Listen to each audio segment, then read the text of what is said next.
YouTube, how the duck you doing? Duck Films here. What I got for you today is rank tips that will hopefully get you to top 500 or Diamond 1 in this upcoming season. But before I give you these tips, please do me a favor and hit that like and subscribe button as it greatly helps me out. But anyways, I hope you sit back, relax, and let's get started. So quickly getting started with our first tip, I'm going to highly emphasize you on getting a pre-made 3-man. I know some of you might say I don't have friends to play with for this game, or you know people that have quit the game, and if you don't have any friends to play this game with, in my description below will be 3 different discords that each have a LFG for you to play in the finals. Now let me tell you why you need a pre-made 3-man. Is typically in a competitive game you need communication. Having team communication lets you and your teammates be on the same page of what you want to do. Simple things of what point you want to go to, and more important communication such as how you're going to flank an objective. And from what I've seen, if you're playing as a solo, it's very hard to utilize this first tip. And again, I know some of you like to play solo, but please hear me out. Please get a team. It will cause you less stress and easier wins. And with playing with a team, you can rely on each other, which also allows you to mix and match with classes that can blend well. But again, I'm here to give you my tips, not tell you how to play the game.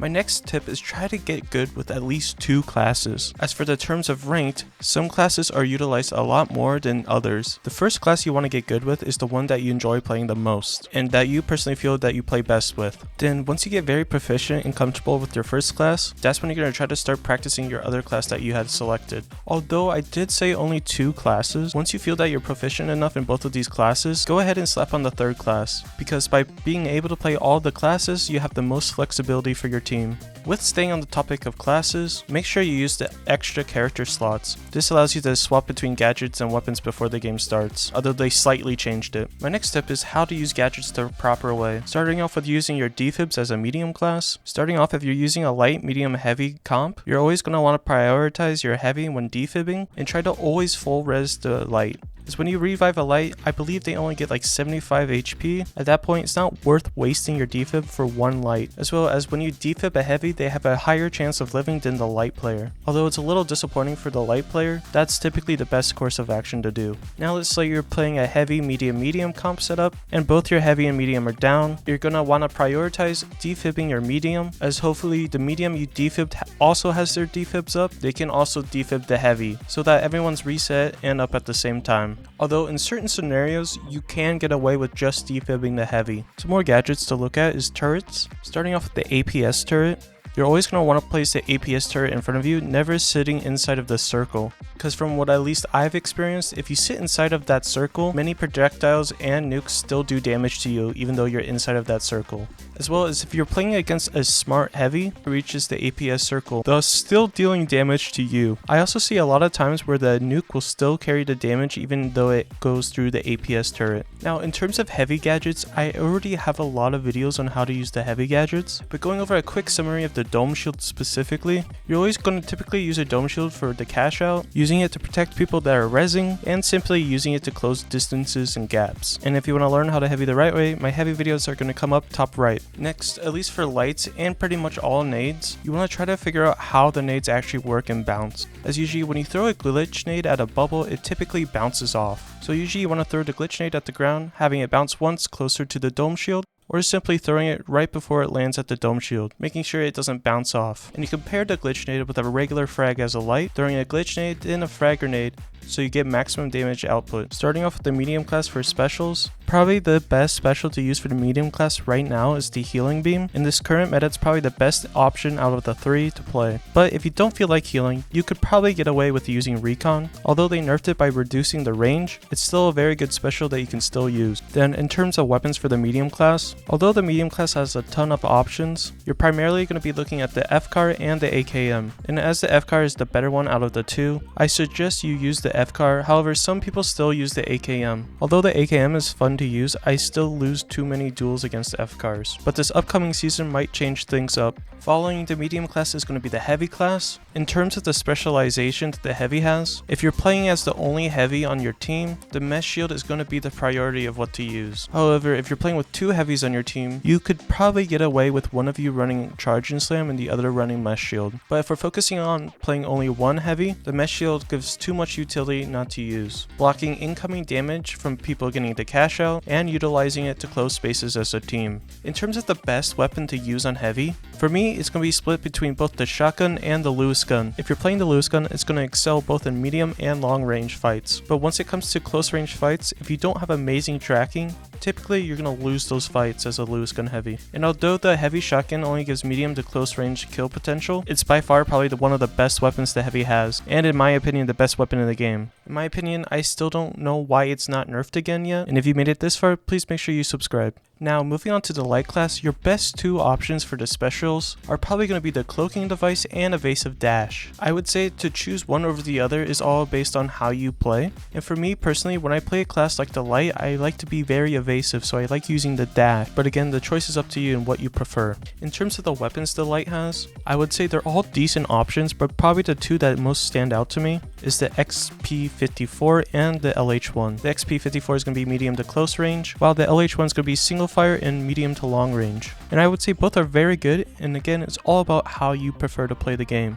In terms of the medium class, this is what I would typically run. I will either run the healing beam or recon senses, the FCAR paired with the frag grenade, then defibs. No matter what playstyle you play or special you use, you always need to have defibs as a medium class. Then the last gadget being jump pad. I think jump pad is also always needed. Now in terms of the frag grenade, you can swap the frag grenade out with the gas grenade, the zipline, or even an APS turret. It all depends on how you and your team want to play the game. For the heavy class, as I am a heavy main, you can take this how you will, but personally I always use the mesh shield regardless of anything. It's definitely needed in terms of a team situation, whereas you can use charge and slam, but it's a little more selfish of a role. Then personally I use the Lewis gun, but I tend to swap it out if we're playing on Vegas. Then I always use a dome shield, RPG, and C4. But if you're playing a Lewis gun heavy, you can tend to swap out the dome shield for the barricade.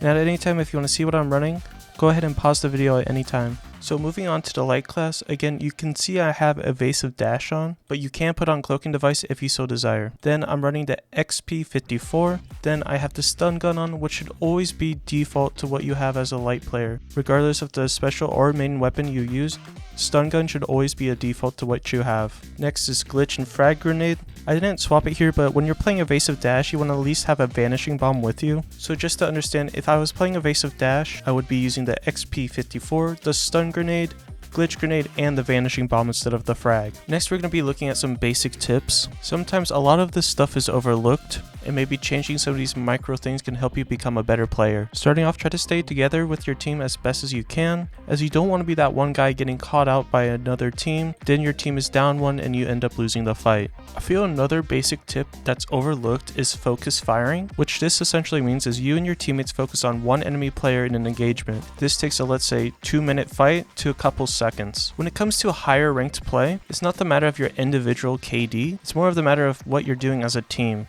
Another thing is you want to constantly be checking the scoreboard. In the stream you can see what I mean. Basically, I open and close the scoreboard a lot during the game. It just gives me a better tell to tell me who's alive, who's dead, who's wiped, and so on. I feel like this is something that is very overlooked, and it will help you not get surprised by enemies that you pull up on. In this game, you really don't want to care about your KD so much, as I see a lot of players that always coin or token when they're down a player, resulting in super staggered spawns and a constant cycle of getting eliminated.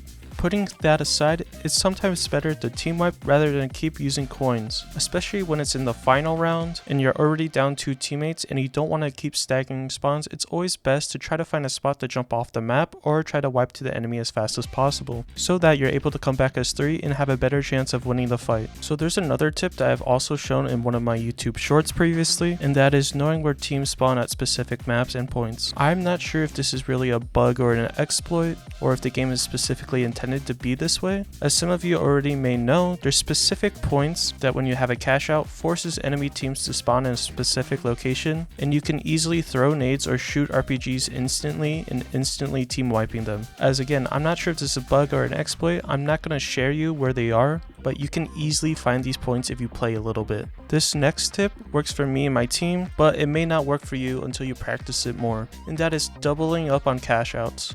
Usually, if a vault is already in a cash out and a team is already fighting over it, we will then bring the other vault to that cash out they're fighting at. This usually allows for easy third parties, a good lead in terms of money, and if you don't manage to get the cash out, since it was doubled up and both vaults were in there, it makes it so that both vaults are reset and spawned at the same time, allowing you to set up easily for the next cash out spawn. And another tip, if you're going to a cash out that's already started and you already have the old cash out as well, make sure as a medium to either throw a gas nade on it, throw a gas mine on it, or throw a gas barrel on it. This just allows you to go for the other cash out while you still currently have the old cash out, and it also allows for greater stalling. And you can do the same thing as a heavy with the C4. If it's a 2-story building, typically you put one C4 next to the cash out to make it fall once it's tapped. However, if you're playing on a building that has 3 levels, typically I put one C4 on the cash out level, then a C4 directly under the cash out so that it falls 2 levels instead of 1, increasing the stall time that is given.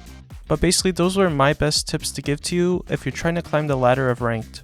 I hope that these helped you, and hopefully you learned something from this. And again, if you haven't already, please hit that like and subscribe button, as it greatly helps me out, and I'll catch you in the next one.